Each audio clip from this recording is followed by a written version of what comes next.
Quem é a besta citada no livro do Apocalipse?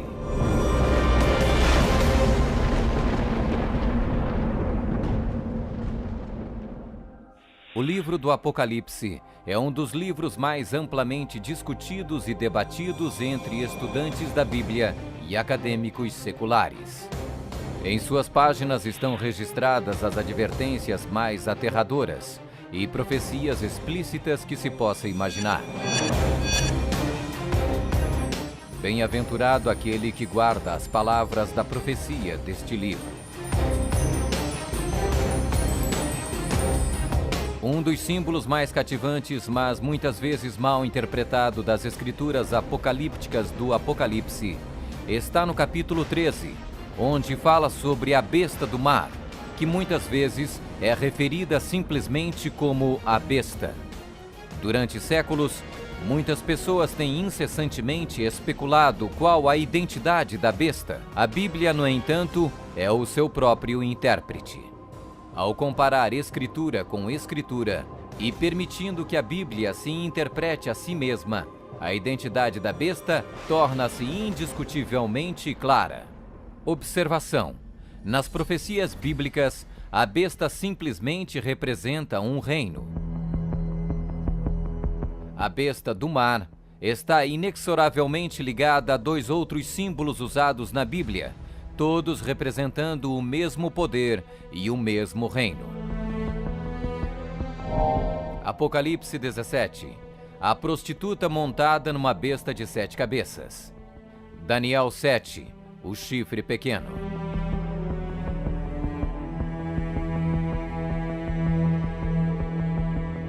Quando comparamos Escritura com Escritura, a identidade deste poder anticristo torna inevitavelmente óbvio. 15. Características que identificam o poder da besta.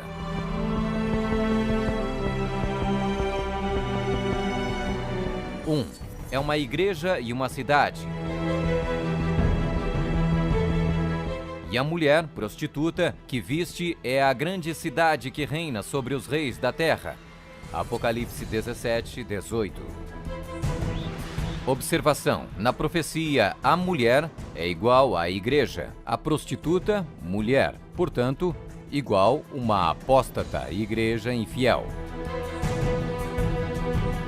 2. Está sentada sobre 7 montes.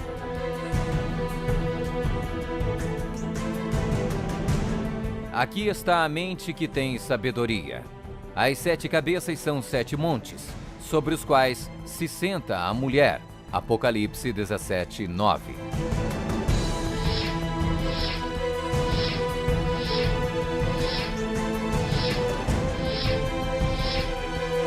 Está vestida de púrpura e escarlate, e é adornada de ouro e pedras preciosas. A mulher, igreja, estava coberta de púrpura e escarlate, e adornada de ouro, de pedras preciosas e pérolas. Apocalipse 17, 4. 4. Exerce poder sobre todos os habitantes da terra. Também foi-lhe dada autoridade sobre toda a tribo, povo, língua e nação. 5. Surgiu de uma área densamente povoada, com uma diversidade cultural.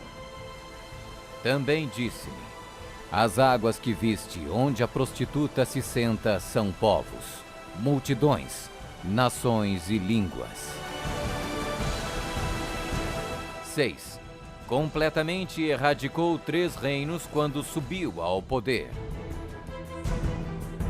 Atentando nesses chifres, reparei que nascia de entre eles um outro mais pequeno, e que na sequência disso, 3 outros foram arrancados, com a raiz e tudo, para lhe deixar espaço. Observação: na profecia, o chifre igual um rei, reino. 7. Faz guerra com os santos. Vi a mulher embriagada com o sangue dos santos e com o sangue dos mártires de Jesus.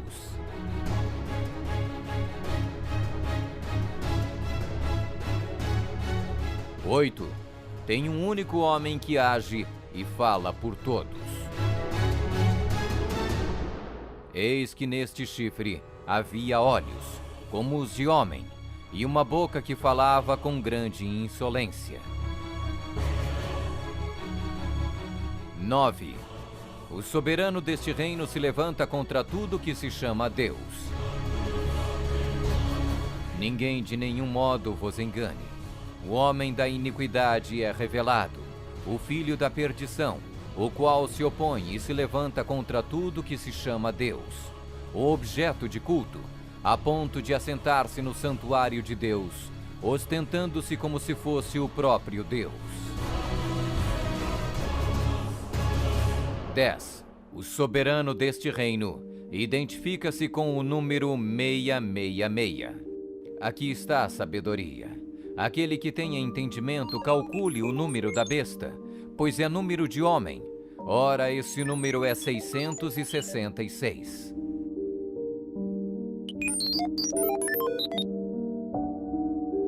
11. Fala arrogâncias e blasfêmias. Foi-lhe dada uma boca que proferia arrogâncias e blasfêmias. 12. Tentou mudar o calendário e a lei de Deus. E cuidará em mudar os tempos e a lei.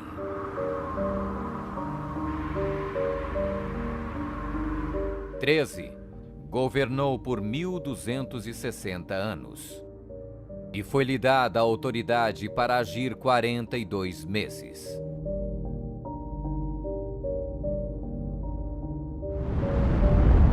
Observação: um dia profético igual um ano literal. Ano lunar, 354 dias. Ano solar, 365 dias. Ano bíblico lunisolar, uma média de 360 dias. 42 meses, igual 3,5 anos, igual 1260 dias. 1260 dias proféticos, igual 1260 anos. 14. Sua autoridade foi destituída por um poder civil e foi tomada em cativeiro. Se alguém leva para cativeiro vai. Se alguém matar à espada, necessário é que seja morto à espada. Observação: a espada aqui indica o poder civil.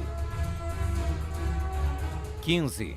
Foi mortalmente ferida, mas acabará por se recuperar. Então vi uma dessas cabeças como golpeada de morte. Mas essa ferida mortal foi curada, e toda a terra se maravilhou, seguindo a besta.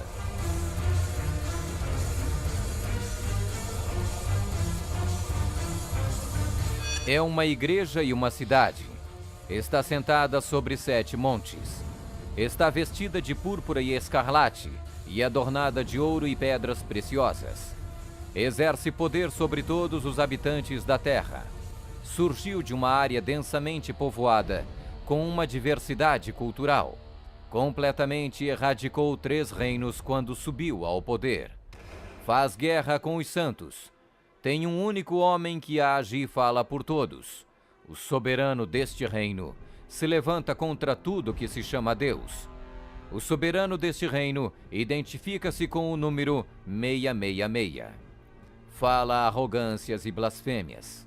Tentou mudar o calendário e a lei de Deus. Governou por 1260 anos. Sua autoridade foi destituída por um poder civil e foi tomada em cativeiro. Foi mortalmente ferida, mas acabará por se recuperar. Somente um poder na história corresponde com todos estes detalhes da descrição profética. A Igreja Católica Romana. Vamos conferir. A Igreja Católica Romana. 1. É uma igreja e uma cidade. A Igreja Católica Romana e a cidade e Estado do Vaticano são sinônimos. O Tratado de Latrão Papa Pio XI, Mussolini, 1929, declarou o Vaticano um Estado independente e reconheceu a soberania do Papa dentro da cidade. Os pactos consistiam de um tratado político que criou a cidade-estado do Vaticano e deu reconhecimento total da soberania à Santa Sé. 2. Está sentada sobre 7 montes. Roma. A cidade das 7 colinas.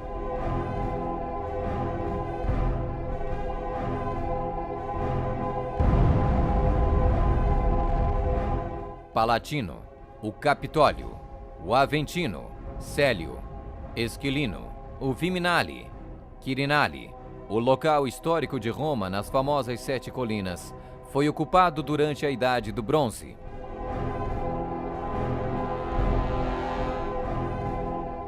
3. Está vestida de púrpura e escarlate e adornada de ouro e pedras preciosas. A cor para os bispos e outros prelados é púrpura, para os cardeais é escarlate.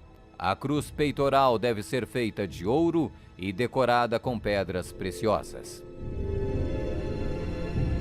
Observação: havia 4 cores determinadas por Deus para serem usadas pelos sumos sacerdotes: ouro, azul, púrpura e carmesim. Disse o Senhor a Moisés: fala aos filhos de Israel e diz-lhes que nos cantos das suas vestes façam borlas pelas suas gerações, e as borlas em cada canto presas por um cordão azul. E as borlas vos serão, para vendo-as, vos lembreis de todos os mandamentos do Senhor, e os cumprais. E não seguirei os desejos do vosso coração, nem os dos vossos olhos, após os quais andais adulterando, para que vos lembreis de todos os meus mandamentos e os cumprais, e santos sereis a vosso Deus. 4. Exerce autoridade sobre todos os habitantes da terra. Nós definimos que a Santa Sé Apostólica e o Pontífice Romano têm a supremacia sobre todo o mundo, sobre o qual não existe autoridade superior. O Papa Gregório se declara como direto herdeiro da comissão ilimitada sobre todas as almas. 5. Surgiu de uma área densamente povoada com uma diversidade cultural.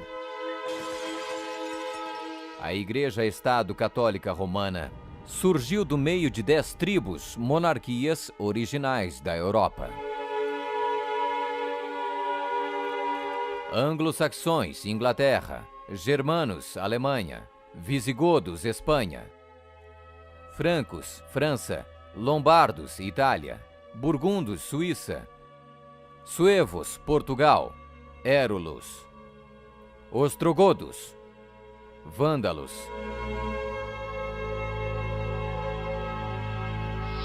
seis. Completamente erradicou 3 reinos quando subiu ao poder. A história registra que o Papado de Roma eliminou 3 das 10 originais tribos da Europa: os vândalos, 454 d.C., os érulos, 493 d.C., os ostrogodos, 538 d.C.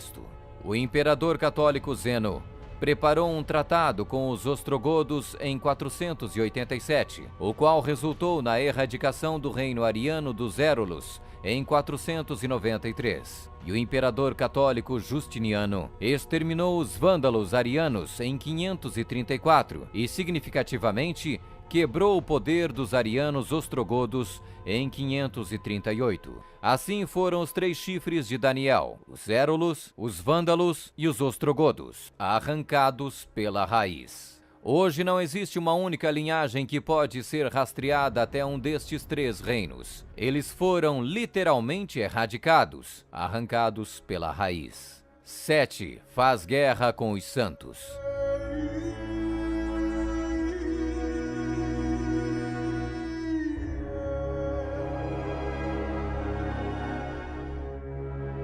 Que a Igreja de Roma derramou mais sangue inocente do que qualquer outra instituição que tenha existido na humanidade não será colocado em dúvida por nenhum protestante que possua bons conhecimentos de história. É impossível formar uma ideia completa do enorme número de vítimas, e é quase certo não existir poder de imaginação capaz de compreender adequadamente seu sofrimento.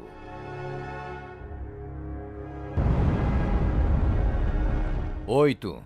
Tem um único homem que age e fala por todos. O Papa é o único porta-voz de toda a Igreja Romana. 9. O soberano deste reino se levanta contra tudo que se chama Deus. Nós detemos nesta terra o lugar de Deus Todo-Poderoso.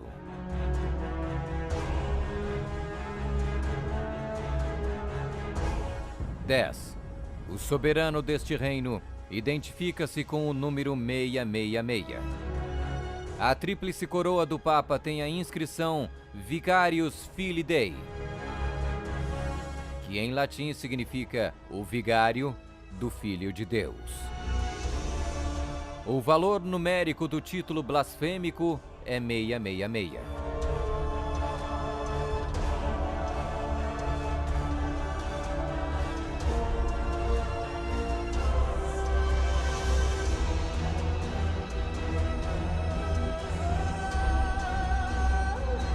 11. Fala arrogâncias e blasfêmias.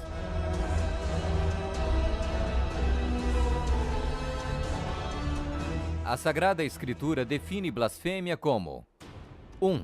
Afirmam ser Deus na terra. O Papa não é apenas o representante de Jesus Cristo, mas ele é Jesus Cristo, ele mesmo oculto sob o véu da carne.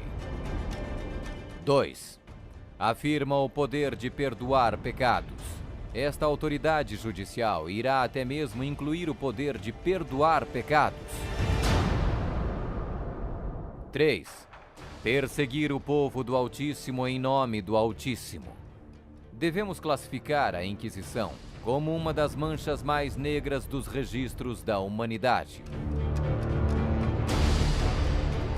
Alguns historiadores estimam que mais de 100 milhões de pessoas foram mortas pela Igreja Romana durante a Inquisição. Sob um véu de cristianismo, a besta perseguiu e matou os verdadeiros seguidores de Deus e outros que não conformaram com suas regras.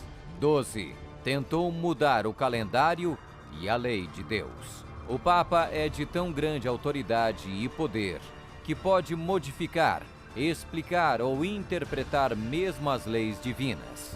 O domingo é uma instituição católica e sua pretensão de observância pode ser defendida somente em princípios católicos. Do início ao fim das Escrituras, não há uma única passagem que justifique a transferência do culto público semanal do último dia da semana para o primeiro. A Igreja Católica declara naturalmente ter sido a mudança do sábado para o domingo um ato seu, e o ato é um sinal de sua autoridade eclesiástica. Observação: esta mudança não foi simplesmente uma troca de dias de culto, foi uma mudança de calendários. No século IV, Roma adotou um falso calendário pagão e proibiu o calendário lunisolar bíblico. O papado também removeu o segundo mandamento, que proíbe a adoração de ídolos. A fim de manter 10 mandamentos, eles dividiram o 10º mandamento em 2 partes. 13. Governou por 1260 anos. 538 d.C. O papado, trabalhando em conjunto com o governo civil, acabou com o poder dos ostrogodos, deixando sua reivindicação de supremacia eclesiástica incontestada. A Igreja Romana poderia e pode exercer sua plena autoridade. 1798 d.C. Em 1798, o general Berthier da França fez a sua entrada em Roma, aboliu o governo papal e estabeleceu um secular. O papado governou durante exatamente 1260 anos, a partir de 538 até 1798. 14. Sua autoridade foi destituída por um poder civil e foi tomada em cativeiro. A suprema humilhação da Igreja veio quando Pio VI foi expulso de Roma pelos exércitos franceses em 1798 e no ano seguinte foi levado cativo por eles e arrastado de volta para a França, onde morreu. 15. Foi mortalmente ferida, mas acabará por se recuperar.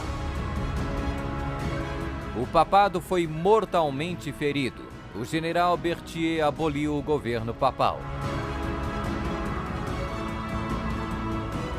A ferida começa a sarar e o papado revive. 1929. Roma foi concedida o soberano estatuto extraterritorial em 1929 pelo Tratado de Latrão e Concordata. Eis que venho sem demora. Bem-aventurado aquele que guarda as palavras da profecia deste livro.